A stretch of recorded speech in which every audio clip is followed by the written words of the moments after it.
If you're under 40, you feel the system is stacked against you. Housing prices aren't a glitch, they're the plan. America's debt has passed $34 trillion, a number so massive, it can never be repaid the normal way. To survive, the government prints money, but it needs a sponge to absorb the flood. That sponge is housing. Banks don't keep your mortgage anymore. They sell it. And the Fed became the biggest buyer, $2.7 trillion worth. If you bought before 2008, you became rich overnight. If you didn't, the ladder was pulled away. In 1792, counterfeiting money was punishable by death, because money was seen as the lifeblood of trust. Markets shifted, silver disappeared, and Gresham's law came alive. Bad money drives out good. During the Civil War, the government printed unbacked paper money. Inflation devoured savings. In 1873, silver was demonetized. Farmers called it the crime of 73, a betrayal of the people. By 1913, the Federal Reserve centralized control of money. The dollar's fate was sealed. In 1933, Roosevelt forced citizens to surrender their gold. Trust was replaced with decree. In 1971, Nixon severed the dollar's link to gold. Fiat money was born. Today, money is digital, created with keystrokes, existing as credit and debt. When trust in money collapses, it's not just the economy, it's society itself that crumbles. Since 2008, the government has quietly nationalized the mortgage market through Fannie and Freddie. Banks don't hold your loan. They sell it immediately. Risk is passed to taxpayers. Insurance companies are fleeing states like Florida and California. Homes are becoming uninsurable. Property taxes are climbing as home values spike. Even retirees with paid-off homes are being squeezed. The market is frozen. Sellers can't sell, buyers can't buy. Prices refuse to fall. The American dream has been financialized. Your home is collateral for a $34 trillion debt pile. Your mortgage isn't just debt. It's a tradable asset fueling Wall Street's bets. Boomers gained millions on paper. Millennials got locked out of ownership. Serfdom 2.0. You work decades not for crops, but for interest payments. High house prices ensure you stay in the labor force until retirement. Inflation is the hidden bailout. Debt shrinks while your wages lag behind. Why is mortgage interest deductible? Because the government wants you in debt. Programs claim to help buyers, but they inflate prices further. The illusion of free enterprise hides government control of housing. In 1968, Fannie Mae was privatized to mask war debt. Fannie and Freddie fueled the 2008 bubble with risky loans. Since 2008, they've been nationalized, still controlled by government today. This product exists only because government guarantees the risk. Subsidies suppress payments, letting buyers bid far higher. Rates could spiral higher if bond demand dries up. They nationalized the market, now trapped holding the tiger's tail. Climate and inflation drove insurers to flee, homes left uncovered. Florida's insurance market is imploding, leaving government to pick up risk.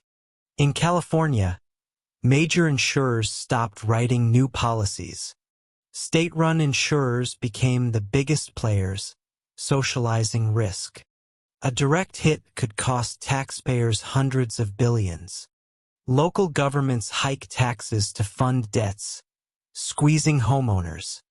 Even with no mortgage, taxes and insurance can force sales. Low-rate mortgages trap sellers, freezing the market. High prices and 7% rates keep buyers locked out. Government will print more, subsidize more, to keep prices high. Housing is the state's battery, charged with inflation, drained with taxes. Your home is not your castle.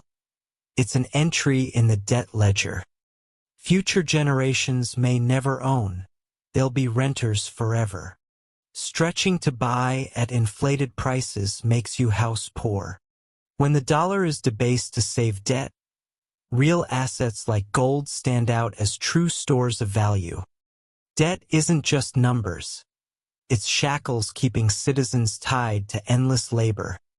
Rising home values expand collateral, letting banks lend more and government borrow more.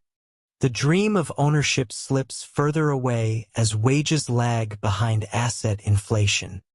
Leaders rely on the wealth effect. Rising home prices make voters feel rich. Your mortgage becomes a tradable asset, powering the financial system's bets. The Fed's money printing pulled the ladder away from younger generations.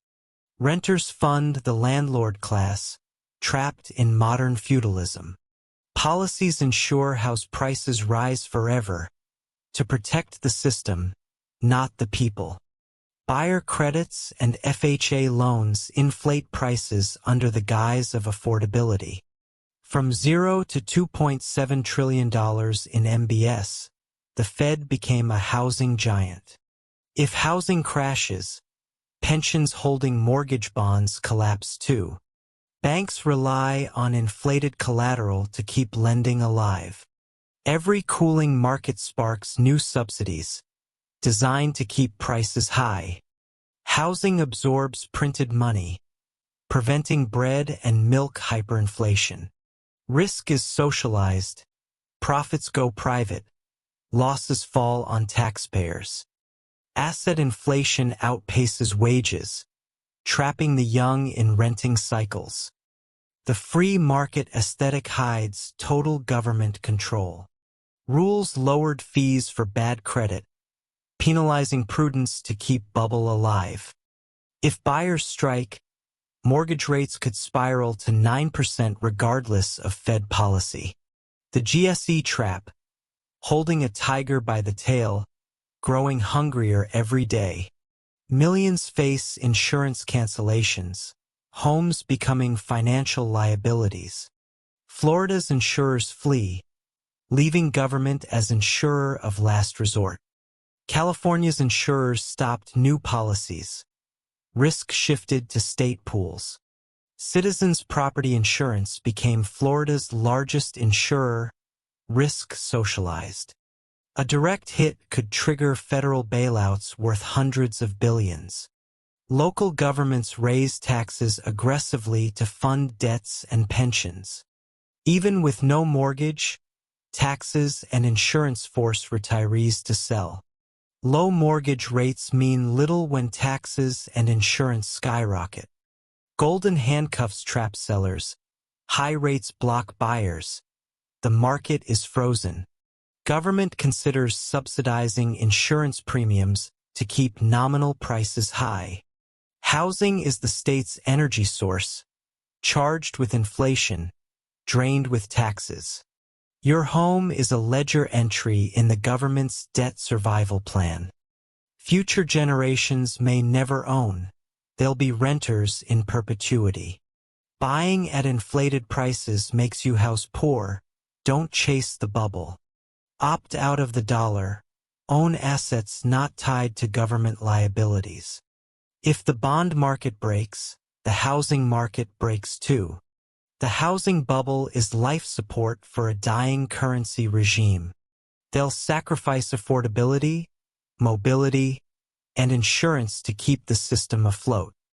Renters fund asset owners, trapped in modern feudalism. Your mortgage is their asset, fuel for financial leverage. The Fed owns trillions in housing debt, quietly nationalizing the market. Government subsidies act as rocket fuel for inflated prices. Rising home equity expands collateral, enabling more debt creation. Inflation shrinks government debt while eroding your standard of living. High mortgages ensure maximum labor participation until retirement.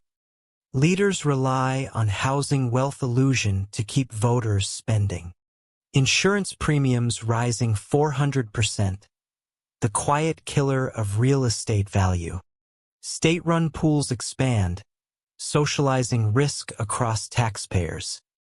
Housing absorbs liquidity, preventing immediate consumer hyperinflation. The American dream is collateral for $34 trillion debt your children may never own.